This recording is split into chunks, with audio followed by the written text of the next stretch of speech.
अमेरिकेत जर कोणी निवडणुकीला उभं राहिलं तर म्हणतात आपण जग चालवणारी अर्थव्यवस्था बनवू. चीन मधले नेते म्हणतात आपण जगातलं भारी रिसर्च सेंटर बनवू. पण भारत या सगळ्यांच्या वर आहे. भारत अशा आलतू फालतू गोष्टी करत नसतो. डायरेक्ट मुद्द्याला हात, जेणेकरून आपण जगातली महासत्ता बनलो पाहिजे.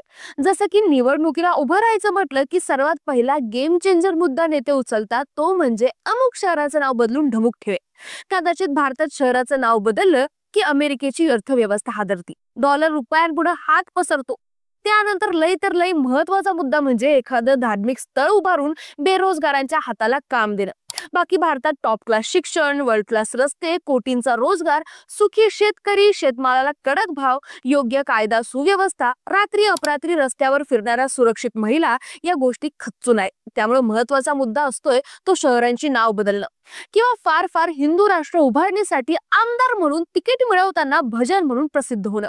आणि ही एक्झॅक्ट किमया साधली ती मैथिली ठाकूर या ताईनं. विकासाची ब्ल्यू प्रिंट ही प्रचंड खासगी बाब असते हे पत्रकारांना ठणकावून सांगणारी मैथिली ताई बिहार मधून निवडून आली आणि कधी काळी याच बिहार मध्ये नालंदा ही जगप्रसिद्ध विद्यापीठ होतं यावर शंका निर्माण होऊ लागली. आता सगळ्यात आधी या मॅडम बघा, या आहेत भाजपाच्या बिहार मधील नवनिर्वाचित आमदार. 100 कंगना रनौत भाजपात पाणी भरत्याल असे नेतृत्व घेऊन जन्माला आलेल्या मैथिली ठाकूर, वय वर्ष 25.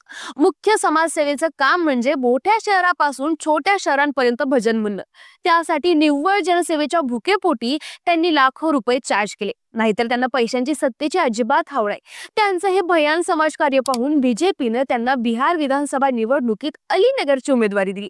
बिहारच्या जनतेला त्यांचा गोडगा इतका आवडला की पुढची 5 वर्ष भजन ऐकण्यासाठी जनतेनं त्यांना हजारोंची लीड देत निवडून दिलं.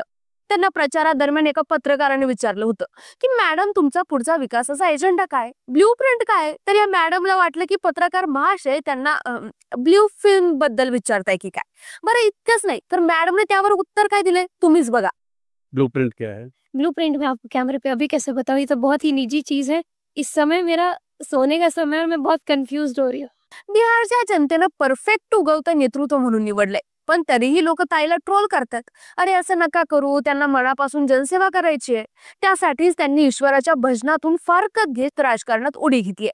कदाचित उद्या मंत्रीपद सुद्धा मिळेल. तेवढाच बिहारचा सांस्कृतिक विकास जोरानं होईल. आता ही गोष्ट वेगळी आहे की राजकारणाचा आणि लोकांच्या सेवेचा सध्या काही संबंध राहिलेला नाहीये.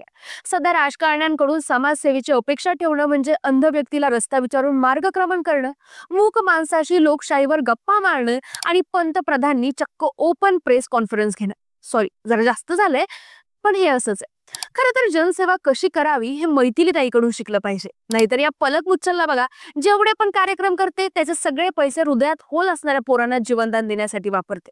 तिने आजवर 3800 पेक्षा जास्त पोरांना जीवनदान दिलं, पण ही काही समाजसेवा आहे? यातून तिने काय साध्य केलं? तर तिचं नाव गिनीज बुकात नोंद झालं. पण मैथिली ताईंचं बघा, अलीनगरचं नाव बदलून त्यांना सीतानगर करायचंय. याला म्हणतात समाजसेवा. बिहारच्या जनतेनं परफेक्ट नेतृत्व निवडलंय. बाकी जनतेची सेवा करण्यासाठी एनजीओ वगैरे काढणं असे प्रकार न करता मैथिली ताईने थेट बीजेपीचं तिकीट मिळवलंय. हे बाकी तिने भारी केलंय. आता जरा पुढे जाऊया.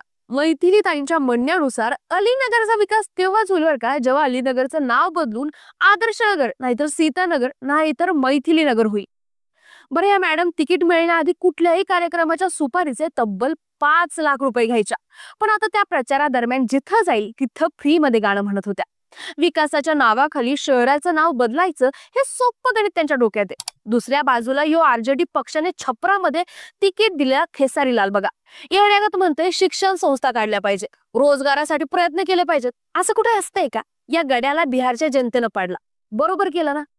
मग कसं आहे, ब्ल्यू प्रिंट खासगी ठेवणारे नेते बिहारला पाहिजे किंवा मग अगदीच ब्ल्यू प्रिंट नसलेले बंदुकीच्या ट्रिगरवर सरकार तयार करणारे अनंत सिंग सारखे ब्रँडेड नेते ज्यांना बाहुबली म्हणत लोकांनी डोक्यावर घेतलं पाहिजे. अगदी कुणाची हत्या करून जेलमध्ये असले तरी 28,000 मतांनी निवडून आले पाहिजे. दिसताना एकदम साधा भोळा, पण गड्याचे कान मात्र 16.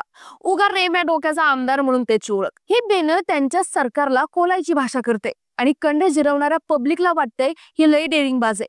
सध्या महाशय जेलमध्ये, काय हे जाणून घ्यायचं असेल तर आपल्याला 15 दिवस मागे जावं लागेल. बिहारमधील मोकामा विधानसभा मतदारसंघात 31 ऑक्टोबर रोजी तणावाचं वातावरण होतं. मोकामातून बिहारमधील बाड शहरातील हॉस्पिटलमध्ये जाणाऱ्या रस्त्यांवर हळूहळू पुढे सरकत असणाऱ्या ट्रॅक्टरच्या ट्रॉलीवर एक मृतदेह ठेवण्यात आला होता. या ट्रॅक्टर ट्रॉलीवर राष्ट्रीय जनता दल अर्थात आरजेडीच्या उमेदवार वीणा देवी, जनसुराजचे उमेदवार प्रियदर्शी पीयूष चढले होते. लोकांची गर्दी हॉस्पिटलच्या दिशेनं ज्या मृतदेहाला घेऊन गेली तो मृतदेह दुलारचंद यादव यांचा होता. दुलारचंद यादव 1980 आणि 1990च्या दशकातील बाहुबली म्हणजे शक्तिशाली नेते. 30 ऑक्टोबरच्या दुपारी त्यांची बिहारमधील मोकामा इथं हत्या करण्यात आली. त्यानंतर मोकामा विधानसभा मतदारसंघ राष्ट्रीय पातळीवर चर्चेत आला. 1990 सालची फक्त एक विधानसभा निवडणूक सोडली तर हा मतदारसंघ अनंत सिंगच्या हातात राहिला. त्या परिसरात अनंत सिंगला छोटे सरकार म्हटलं जातं. दुलारचंद यादव निवडणुकीत जनसुराजचे पीयूष प्रियदर्शी यांना पाठिंबा देत त्यांचा प्रचार करत होते. 30 ऑक्टोबरच्या दुपारी साधारण 3 वाजताच्या सुमारास तारतर गाव आणि बसावणचक नावाच्या जागेदरम्यान जेडीयूचे उमेदवार अनंत सिंग यांचा ताफा आणि पीयूष प्रियदर्शी यांच्या समर्थकांमध्ये चकमक झाली. अनंत सिंग याने गाडीमधून उतरून कमरेवरून पिस्तूल काढून जाणून बुजून गोळी झाडली आणि ही गोळी लागली दुलारचंद यादव यांना. त्यानंतर दुलारचंद खाली पडले आणि खाली पडताच थार गाडी 2 ते 3 वेळा त्यांच्या अंगावर घालून त्यांना चिरडण्यात आलं. त्यात त्यांचा जागीच मृत्यू झाला. आणि या सगळ्या प्रकारात कोण गावलाय माहितीये? आपला यो बाहुबली नेता. एवढ्या मोठ्या नेत्याच्या हत्येचा कटाचा आरोप ठेवून अनंत सिंगला अटक झाली, पण गड्यानं तिथूनही निवडणूक जिंकली. बिहार में का बात तर हे बा. बरं, एखादा माणूस किती बुद्धिहीन असावा जेव्हा एका पत्रकाराने याला विचारलं की आपके नेता नीतीश के राज में मर्डर हो रहा है, तर यो काय म्हणतोय तुम्हीच बघा.